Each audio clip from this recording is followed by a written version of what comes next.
Assalamualaikum warahmatullahi wabarakatuh. Selamat pagi, salam sejahtera bagi kita semua. Shalom, Om Swastiastu, Namo Buddhaya, salam kebajikan.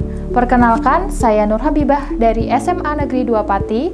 Kali ini saya akan membawakan materi mengenai APBN. Kalian tahu nggak, salah satu usaha yang dilakukan pemerintah untuk mengendalikan COVID-19 adalah vaksin. Nah, perlu kalian ketahui juga, vaksin yang didapatkan masyarakat tidak serta-merta dibagikan secara gratis. Loh, kok bisa? Bisa, tapi nyatanya vaksin gratis. That's right, masyarakat memang tidak mengeluarkan uang untuk mendapatkan vaksin 19 ini. Karena apa? Karena vaksin tersebut dibeli dengan uang negara, yang mana uang negara itu juga didapat dari himpunan dana masyarakat secara tidak langsung. Ya, dana yang digunakan tersebut masuk ke dalam anggaran dan belanja negara atau lebih dikenal dengan APBN. Lalu, apa itu APBN? APBN adalah rencana keuangan tahunan pemerintah negara yang disetujui oleh Dewan Perwakilan Rakyat atau DPR. Nah, APBN tersusun secara sistematis yang memuat rencana penerimaan dan pengeluaran negara dalam 1 tahun. Nah, kalian sudah tahu kan apa itu APBN? Sekarang mari kita mengetahui apa saja sih fungsi APBN. Yang pertama, alokasi. Alokasi di sini APBN itu membagi proporsionalitas anggaran dalam melakukan pengalokasian pembangunan dan pemerataan. Dalam fungsi ini, anggaran negara itu harus terarah untuk memangkas pengangguran dan inefisiensi dalam sumber daya serta menambah daya guna perekonomian. Yang kedua adalah distribusi. APBN disalurkan kepada masyarakat berdasarkan alokasi yang sudah ditetapkan. Diharapkan kebijakan dalam anggaran negara itu lebih teliti terhadap rasa pantas dan keadilan. Fungsi ini berguna untuk mencapai sama rasa dan sama rata antar wilayah dan daerah. Selanjutnya adalah fungsi stabilisasi. Anggaran negara berfungsi untuk menjaga keseimbangan antar masyarakat melalui intervensi guna mencegah adanya inflasi. Yang keempat, otoritas. Anggaran negara adalah tonggak atau patok pelaksanaan pendapatan dan belanja dalam setiap tahunnya.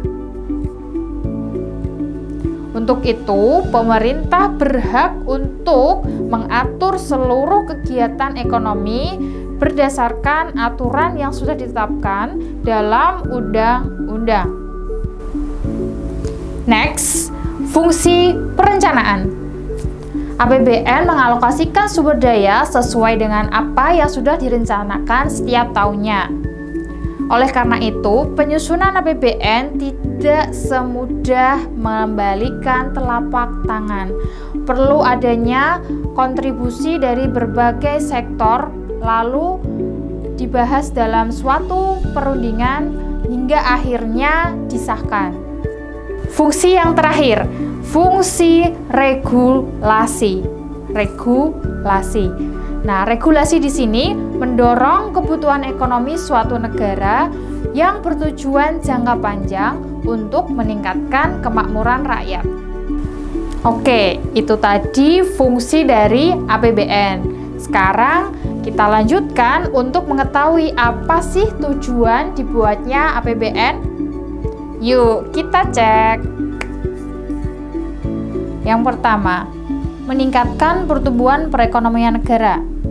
Diharapkan negara itu setiap tahun mengalami yang namanya pertumbuhan.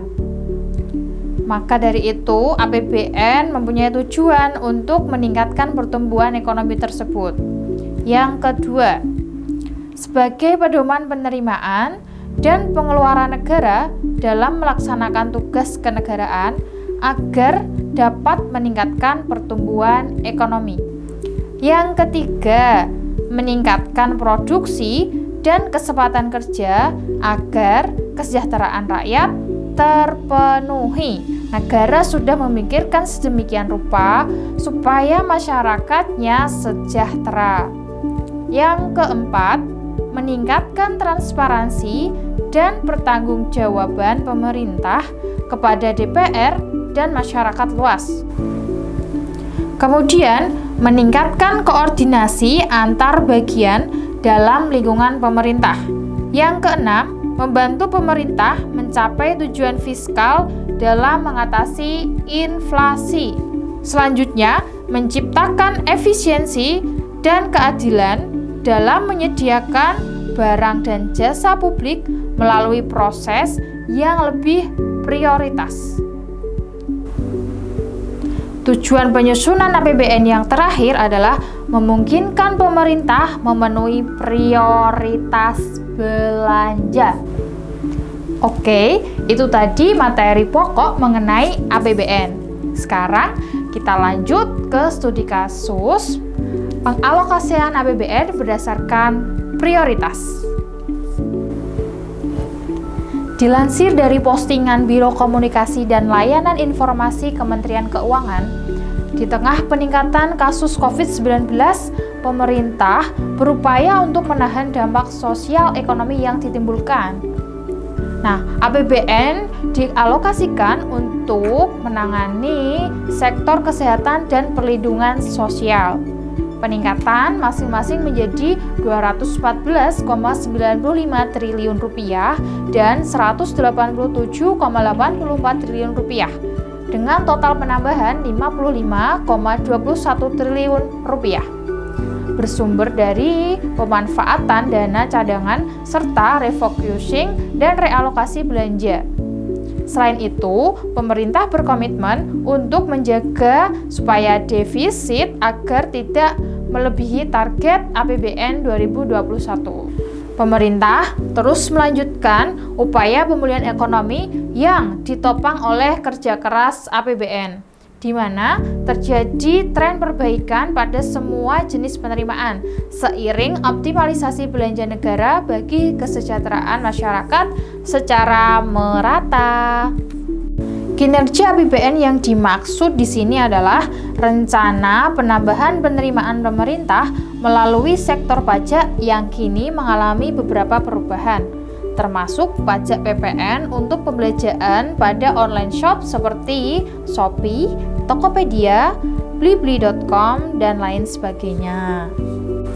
Menurut Sri Mulyani, penurunan ekonomi Indonesia karena COVID-19 relatif ringan untuk keseluruhan tahun 2020. Meski pada triwulan 2 2020 terkontraksi hingga 5,3%, perekonomian domestik bisa bertahap pulih dan triwulan 2 2021 berhasil melesat hingga 7,07%. Dalam hal ini, Indonesia perlu bersyukur karena tidak termasuk di antara negara-negara tersebut. Di kuartal 2 2021, pertumbuhan ekonomi Republik Indonesia sudah melebihi kondisi pra-COVID-19 pada tahun 2019. Bersama Indonesia, ada Amerika Serikat yang pertumbuhan ekonominya juga sudah melewati fase krisis. Pasalnya, keluarnya ekonomi Indonesia dari resesi di kuartal 2 2021 tak lain ditopang oleh langkah bersama sekaligus kinerja APBN sebagai counter cyclical. Nah, itu tadi adalah sebagian gambaran alokasi APBN yang ada di Indonesia. Semoga bisa dipahami ya. Sekian materi yang bisa saya sampaikan. Terima kasih, sampai jumpa. Assalamualaikum warahmatullahi wabarakatuh.